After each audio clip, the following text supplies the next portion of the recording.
waxtaan ñu gis la tey ci même semaine bi nga ñëw kon loolu dafay firnde rek ne jëf ju rafet séqi ngeen ko waaye Papa Sane laata ñuy ñëw ci gan gi ah Sénégal waay sama dëkk neex na alors modification code pénal bi moom l'opposition moom dafa porter plainte et dañu dem fële ca conseil constitutionnel déposer seen recours à l'annulation waaw et on se dit que conseil constitutionnel dana ci am taxawaay bi war comme ñoom les 7 sages là yàlla def na ñoom ñooy kilifa yi ci fànn woowu ñu am yaakaar ak njort bu rafet duñu ko relativiser quand bien même on a souvenance que lu bëri lu fa jaar ci wàllu lu jëm ci état bi ak démocratie souvent dañuy am xel ñaar parce que décision yi ñuy jël am na fu ñu koy teg ñoom souvent aussi dafay tomber comme conseil constitutionnel en 2012 bi ñu nee président Abdoulaye Wade warul nekk candidat ñoom dañ ko def candidat nit ñi d'accord uñu woon mais après on est allé au combat la woon 2012 nag du 2024 incha allah eggaguñ ca.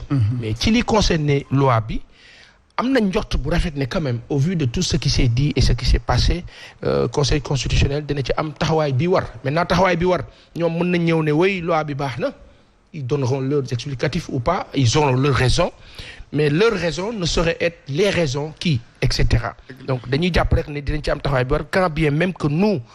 La population sénégalaise nous ñi nga xam ni ñooy am jàngat di ci am xalaat jàpp nañ ni loi boobu baaxul et que par conséquent dañ ko war a teg ci suuf xasma dafa am suñu kilifa bi Moustapha Niasse. waaw démb ba ñuy jeexal ñoom dafa wax bu am solo. mu ne il a été un opposant bu farouche bu déterminant bu presque radical kon wax na boppam waaw est-ce que loolu mën nañ ko bañal opposition bi tey bi non. oui. seen avis ñoom sage yi. heure bu ñu nee décision la. souvent c'est en faveur du pouvoir en place. maanaam bu ñu nee avis la. bu ñu nee amuñ ci avis bu ñu nee amuñ ci avis. wala avis lañ ciy joxe. souvent c'est en faveur de. bu ñu nee décision la. souvent c'est en faveur de. maanaam position bu ñu mënti taxawee. conseil constitutionnel toujours li fi jot a jaar ci nguur yi fi jot a jaar ak bii. dañuy mel ni ñu ànd ak état bi nekk en place. et là c'est comme ça en Afrique après nag bon bis bu ñu eggee ci des institutions beaucoup plus fortes quand bien même on les respecte beaucoup plus fortes. beaucoup plus indépendantes daañu am plus de liberté dans ce sens léeg-léeg nga dégg ne nit démissionné na. wala nit blanc na mais souvent nit boobu singleton lay doon donc groupe la ñuy doon et groupe bi dañuy dépendre ci mais comme aujourd'hui kii décide xasma. ki ko coiffé. mooy le président de la République. waaw la justice n'est pas encore indépendante au Sénégal. En tout cas am na ñu koy wax ba ci bitim réew moi j'ai été sidérée de voir et d'entendre dire par ailleurs que la justice sénégalaise est justement sous le coude de ki nga xamante ni moom moo di suñu njiitum réew. Est-ce vrai ou faux. moom moo présider le conseil supérieur de la magistrature kenn mënu ko dindi. ay waay kon daal li fi xew yëpp moo nangu mu bàyyi mu jàll daal mënoon na ci dara ah. baax ouais. Le fait que président de la République mu nekk président conseil de magistrature suprême c'est parce que sunu opposition moo néew doole opposition bu amee doole par force juge yi dinañu nekk ay àttekat mais suñu nekkee ci jamono boo xam ne pouvoir rek moo am doole te boo xoolee non seulement pouvoir lu muy def mooy néewal doole opposition même askan bi ci boppam dañu néewal doole askan opposition bi parce que opposition moo yoree doole gis ngeen mois de mars lu fi xewoon lu tax juge bi malgré procureur laaj ko mu def mandat de dépôt Sonko lu tax mu jël décision que duma ko def mandat de dépôt parce que dafa xam ne bu defee mandat de dépôt dëkk bi dina takk donc tant que juge yi nekkuñu ci situation boo xam ne est-ce que waxuñu ko bul def mandat de dépôt. non je veux dire que procureur mooy représenter état. mais est-ce que ka ko coiffé la tutelle. je sais bul def mandat de mais dépôt. je veux dire que am na lu gën a simple l'état du Sénégal mënoon na wax son procureur il faut pas demander le mandat de dépôt. comme def na ko. on peut supposer que le juge dafa jël responsabilité am te juge bala mu jël responsabilité am il faut que mu xam ne sa décision am na conséquence ci réew mi mais à partir du moment où Sénégal doole bi yëpp pouvoir bi moo ko yore mais les juges sont dans une situation difficile. Très bien alors Papa Sane wax na aussi professeur wax na lu am solo mu naan opposition askan wi moo leen di jox doole. parce que nag ñaxtuwul ñu kenn ku dul askan wi. ñu gis di nemmeeku ci ay bés yoo xamante ni ñoom waa opposition amaloon nañu ndoxum ñaxtu ci li ñeel ak yelleefu askan wi. mais dañuy gis ni askan boo xamante ni quelquefois Papa Sane dañuy toog seen kër bu dee journaliste bi la dañu naan Papa Sane waaw kay. on le défend nos droits mais ils sont chez eux. devant leurs écrans on ne fait pas appel à la violence. mais on fait appel au réveil de la conscience. est-ce que il ne serait pas temps aussi que responsabilité boobu partagé parce que ñun ñi yor suñu carte te bokk ci askan wi ba tey ñun ñooy fal te ñooy voté te ki ñu fi teg rek comme ça manque un peu de conviction dans nos choix on se rend compte que c'est pas la bonne personne et que nit ki daf ñuy war à chaque fois. mais tu as raison de souligner attitude nit ñi da nga naan oui vraiment c'est vrai loolu jàmbaar nga Ahmed Aïdara non Ahmed moom vraiment jërëjëf la Pape Alé non Pape Alé Pape Djibril Fall vraiment tu défends nos intérêts et cetera mais il est seul. il est seul voilà. c'est-à-dire que tey jii nii day laa jiital ba nga ne ca coll ga ñu taxaw ba taxawul sax ñu tourné naan kële non c'est booy aussi dañu xaw a dëgër bopp c'est une réalité sénégalaise. ah c'est vrai.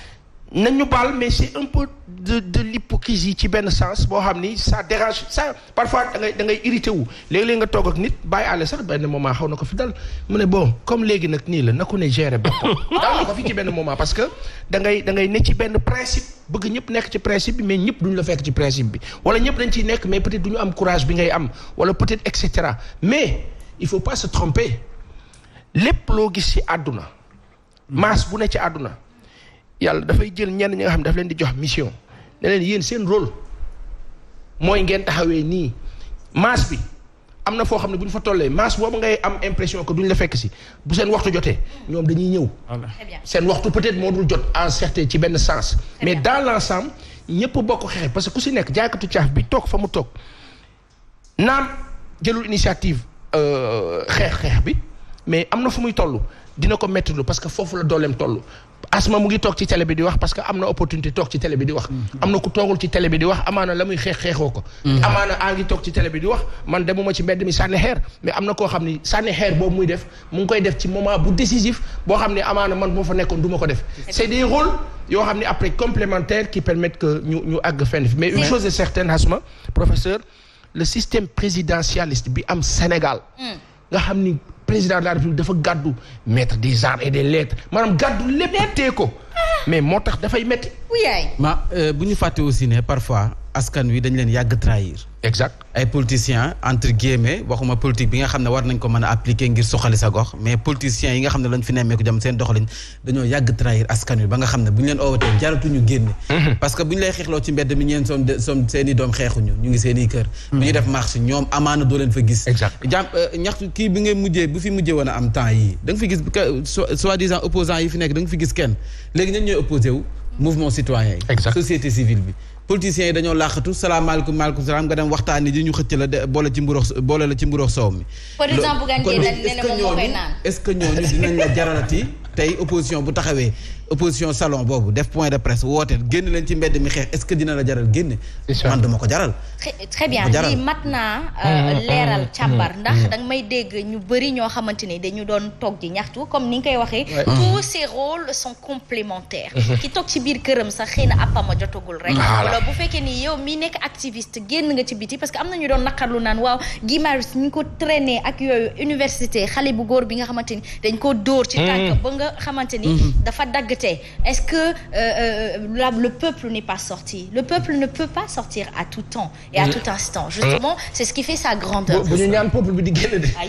beneen affaire la. loolu yàlla bu ñu yegg ci niveau boo xam peuple day génn by force.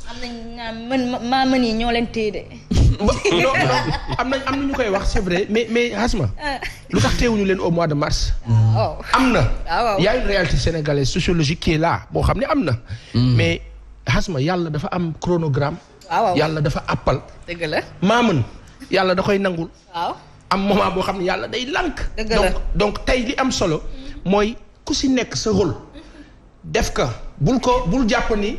way ñun ñu ngi kaas am na benn bis maa ngi déglu kilifa mu mer parce que c'était une manifestation nit ñi génn ñu mu mer bon sénégalais yi mu jiñ leen ko d'accord moom foofu trop ak moom quand bien même que ça se comprenait mais tey Asma booy dox di dégg les services de renseignement généraux est-ce que xam nga ni le plus informé et le mieux informé ci benn sens c'est le président Macky Sall. Oui. Il a tous les rapports et toutes les données xanaa moom mu ne liiruma ko.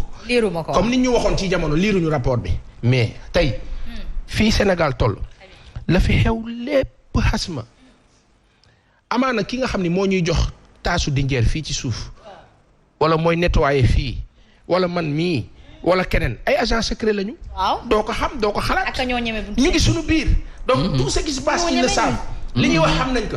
président Macky Sall moo la gën a xam ne tey Sénégal yi ñi ci ëpp dañ ko mere. très bien donc ci cadran boobu dañu ñaan yàlla suturaal ñu egg foo xam ne dëgg rek mooy am. bu dëgg rek amee jàmm am. alors Mame Mbaye il paraîtrait-il que la loi des finances 2022 le budget du Sénégal atteint la barre des 5 000 milliards. 5 000 milliards de financement c'est ça. bu ñuy wax 5 000 milliards mooy suñu budget bi ñu war a fonctionner 2022. ça ne veut pas dire que ne xaalis bu dajala bu fi nekk ba pare non mais xaalis bu ñu war a lijjanti la. bu fa war a nekk ñu tas ko ci ministère yi xanaa kay li ñuy ñaan moo di te yàgg nañ ko ñaan moo di ministère bu ñu fi nattal sa koppar ba jox la ko ngallaawaay def ko fa nga ko war a def. mu répercuté ci askan wi seen ak dund parce que askan wi dañoo sonn jafe-jafe yi ñu jànkonteel Sénégal comme réew yaramu màggat foo ca laal day metti santé moo xam wàllum économie bi ngay wax nii bu ñu waxee 5000 milliards boo xam ne Sénégal économiquement mi ngi nekk sous perfusion doo gis koppar bi jàngam yi jafe-jafe yi ñuy jànkonteel gox boo fa dem mbënd mi gis nga seen plénière bu ñu fi woote woon ministre bi di se permettre di wax ne ndox amul foofu ci banlieue bi jot nañu ko ngàcc alors que boo fa demee ndox yu ay mbott nekk kay ba loolu du ren du taw taw ko fi budget boobu ñu natt nii pour 2022 naka askan wi sentir seen dund. très bien Pape Assane natt la utiliser comme mot natt mooy lu ñuy dajale wala lu ñuy ket léegi nag ket bi est-ce que dañu lebati ndax ñoo ngi ca ñaata actuellement. yow yaa ngi ci 9000 milliards yaa ngi atteindre le seuil de 70%. ñoom nag kilifa yi ba nga wax dañuy jàpp dañ naan képp ku ñuy lebal c'est parce que da nga crédible. mais sa waay ki lay lebal bu demee ba bor bi fees mu ne la fii nga mën a yem nga dem ba jege ko mais normalement war nga xoolaat si taxawaay léegi problème bi du leb bi rek xasma problème bi mooy leb bi mais li nga leb lan nga si def fan la feeñ ci kan la feeñ la dernière fois avant-hier je pense maa ngi dégg naan France xaw ma ci ban projet jox nañu 16 milliards yow dafa am loo xam ne ci c'est-à-dire que benn moment parfois on a envie de taper quoi comme ni ngay jàppee xale rek. tàpp ko oui rek parce que dafa am loo xam ne xel nanguwu ko. arrêtez de nous prendre pour des CON. je prends CGO entreprise française bu nekk Diogo qui nous pompe des tonnes par jour muy jaar ci seen raay buy jóge ci ñoom dem direct ba port ba génn Sénégal dem Europe ñoom ñu jël use jaay dund. France boobu gàddu ci sunu économie nationale fu ne mu am fa profit la leen Sarkozy ak Hollande ak tubaab yi waxoon. partez en meute dem leen Afrique parce que fii dara newtu fi ñu ñëw comme des chiens en meute dajaloo ñëw fii est-ce que dégg nga wax bi. comme des. une meute de chiens. loolu la leen wax partez en meute. en meute donc et ñu y a ñëw que les chiens qui partent en meute ñëw dajaloo gàddu jël fu ne am nag ku leen ubbil. parce que président Abdoulaye Wade amoon na un temps soit peu. le strict minimum bi nga xam ni. wanoon na leen ne ak lii nag ñu na mais bi yoon dañoo jël lépp jox leen léegi ci biir jël lépp jox leen kooku bu ñëwee gàddu sa lépp ñëw naan la lebal naa la 6 milliards ak taux d'intérêt ba mais loolu yooyu moo ñu sonal Alliance française pour le développement nangam fonds après ñun suñu kilifa yi jël suñu édition nationale biir RTS di glorifier wu ci. accord de coopération on nous a di ngande si loolu dafa terrible léegi nag toll nañ foo xam ne tey nous n'avions pas compris nous pensons comprendre on n'est pas sûr de comprendre mais nous pensons comprendre et sunu yàqin ak ci iman bi ñuy fonctionner am nañu yaakaar ni comprendre nañu par conséquent tudd nga fi sànq Casamance tudd fi dëkk ya bare mu nekk yàlla barke bi mu ñu defal yàlla nag bu la defalee ab tàccu la waaw ba feccee alhamdulilah ba feccut rek am na fulla bu toll ni jox keneen. dëgg la en 85 Mohamed. maa ngi naan Mohamed. Mohamed ba tey. en 1985. Life for Aid. bi ñoom Harry Belafonte defoon. muy way bi tudd We Are the World. Michael Jackson ak Lionel Richie defoon ko. ci jamono boobu lu taxoon ñu defoon ko parce que Éthiopie dañoo doon dund xiif ba nit yi nekk ay squelette. 1985 Youssou Ndour di way bekkoor fii. mbay maral metti na. maral bi metti na. yàlla defal ñu sutura mais ci biir sutura bi ñun nañu rawee woon Éthiopie tey Éthiopie yor l'une des plus grandes compagnies aériennes fii. ci Afrique. et dans le monde léegi ñun Éthiopie boobu nekk ci taux de croissance à 2 chiffres quand bien même que am nañ ay jafe-jafe fan yi waaw léegi ñun lan la ñu war a wax suñu bopp ak suñu ay dirigeants de Senghor à Macky Sall. qu'est-ce que ces gens ont fait on a été mais endormi léegi nag dafa jot nag Macky Sall président bi fi nekk. ak ñi mu àndal non yeewu na de. comprendre na de. dafa war a libéré wu. loolu la war a def. très bien Papa Sane loolu mu nekk fàttali bu am solo mooy que ñun xëy na naam yaafu suñu sax waaye le growlisme attitude bi ñuy nemmeeku ci ñun mooy yàlla baax na waaye dañuy fàttali yàlla bay sa tool. c'est très important. mais Asma excuse-moi pour Macky Sall yeewu pour mu libéré wu. waaw foog mu génn ci lenn. lan la.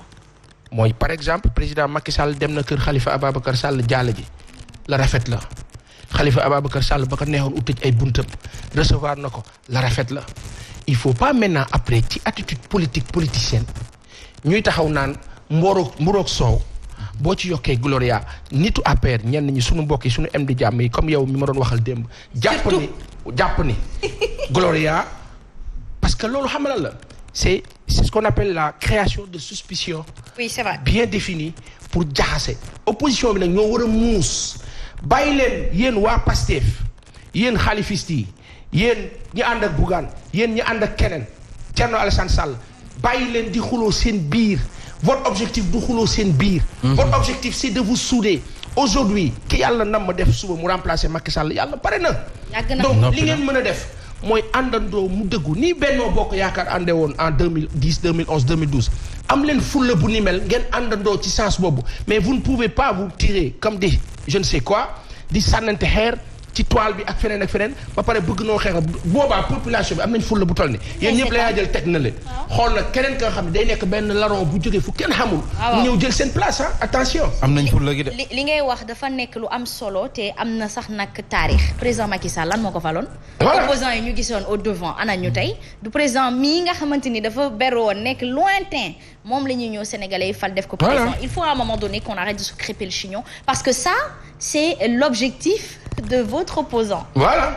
C'est pas mooy jaxase leen ngeen jaxasoo seen biir. diviser pour mieux régner. Voilà. Et puis s'il y arrive maintenant nag moom nee na boo ci yokkee tuuti Gloria boobu président Bougane Gueye Dany nee na mooy ki kay naan xanaa neex. mu ne mooy tibb tànkam ba fu mu maree naan ponché mburoog soow mi def toq Gloria bi mooy ki kay naan. su ko si baree jabet xaj na ci de. nanu moytu bu baax. En tout cas voilà. man dolli ma lay naan. mais par contre sur ce point professeur Danfakha je pense que le président a manqué un peu de tact. Non seulement en faisant la publicité d'un produit étranger mais de surcroît il a oublié sa visite ci ou bien c'est fait exprès peut-être mais si on reste de bonne foi xëy na dafa fàtte ni dafa jógewoon kër ki nga xamante ni moom moo di Khalifa Sall te bu ñu waxee mburu ak soow ça fait allusion ak diggante moom ak Idrissa Seck fële ca Thiès léegi nag bu fekkee dafa dem ba foofu rek boole ci Gloria xëy na Khalifa Sall Gloria ci moom. non ça xam nga tey du ñu wax place su Khalifa Ababacar Sall xamuñu lu ne ci moom. lu mu xalaat si il avait voulu justement mettre ce doute là dans nos têtes ce serait quand même malsain. Mais c'est de bonne guerre. moom politique lay def. C'est de bonne guerre mais Macky Sall c'est le président de la République du Sénégal mu ngi waxtaan ak ñëpp. C'est normal. Donc mu ngi ci yooyu mais ça veut pas dire que day waxtaan ak diw. Exact. Que affaire bi day dem c'est-à-dire il faut que ñu bàyyi affaire u xale tam dans ce pays là c'est pas parce que man damay waxtaan ak président Macky Sall que damay ànd ak moom. Exact. Donc il faut juger les gens dañ leen war a juger ci lu ñu def ak ci lu ñu doxal mais lu ñu gisul ay fogee rek di wax ne diw day dem président day wax ak ñëpp. Il parle à tout le monde. pour dëggal li muy wax pour dëggal li muy wax. man mii. wala waxu du ma sax man du ma nekk référence dans ce sens. je vais prendre le cas de Pape Alé Niang. oui non xam nga lu tax. bàyyi suñu xarit la. waaw bàyyi suñu xarit la tey il fait un boulot immense. je prends le cas de Pape Alé qui dit la DER donne finance des projets. J'ai un projet man Baye Allé j'ai un projet je vais me faire financer tey bu ko Baye Allé defoon wala ñu dégg ne Pape Allé financé nañ ko nangam les gens dañ koy interpréter. c'est un Sénégalais. waaw. alors que c'est pas le cas c'est comme autant ñoom kilifa bi ñu ne dañ leen financé mais je suis désolé tu es sénégalais. Absolument. Tu es censé avoir un projet. État bi daf la war a taxaw. Bien sûr. Le président Macky Sall n'est pas là pour l'APR seulement il est là pour tous les Sénégalais malheureusement nag président Macky Sall moom moo fonctionné dans le sens où moom ku bokkul si ñoom doo dafa mel ni bokkoo Sénégal. Et malheureusement loolu moo indi xalaat boobu aussi. Papa Sane waa DER bi ngay tudd woo nañ ma démb sa xarit bi Ramatoulaye Diaw moom tamit nee nañ ma. Ramatoulaye Diaw Kaba. Voilà nañ fa ñëw daal di def une visite guidée. Oui. Donc qui est pour on y va ensemble pour ce vendredi inchallah. Mais il faut y aller. Ouais. Il faut y aller. C'est important. Ramatoulaye Ka baax la ay nit yu baax ñoo fa ne. De grands administrateurs yoo xam ni de bons fonctionnaires. Il faut y aller et voir. Très bien Papa Sane day baccalauréat bi fële ci Maurice Delafosse moom mooy commencé. waaw bac technique. Sciences techniques car bac G moo fay démarrer def naa li nga xam ne moom mooy série xam nañ ko F6 T1 T2 yooyu ñoom ñooy démarrer tey ji li nga xam ne moom mooy seen li ñu ci mën a jàngat peut-être te ñoom wax nañ ko proviseur wax ko nee nañ ñi nga xam ne ñoom ñooy dem accepter donc dugg ci série yooyu bariwul. néew na donte am na amélioration bu ndaw loolu série scientifique yi ñu si bëri ñu meñuñ ko et pourtant nag jamono ji nga xam ne dañuy wax ay wàllum utum xëy ak li nga xam ne njiitu réew moom la inauguré mooy ICEPOB war nañ si mën a gën a bàyyi xel sensibiliser les élèves ñu dem ci sens boobu ndax foofu rek nga laa xam ne série littéraire yi bari na mais foofu mënti génne si série littéraire da ngay def jowaat formation den nekk jàngalekat wala nga nekk leneen wala interprète lu mu ci manti doon mais bu dee série scientifique yi di nga am possibilité boo génnee mën a demal sa bopp wala si saa si nga am liggéey donc war nañ mën a sensibiliser nit ñi en ce sens ñu mën a dem ñemee série scientifique yi g wax lu mu ci manti doon ngir seen avenir. C'est très bien. C'est parfait na am yàlla def leen xéwal. ñu ngi si seen examen ci jàmm ak salaam. mu nekk bac.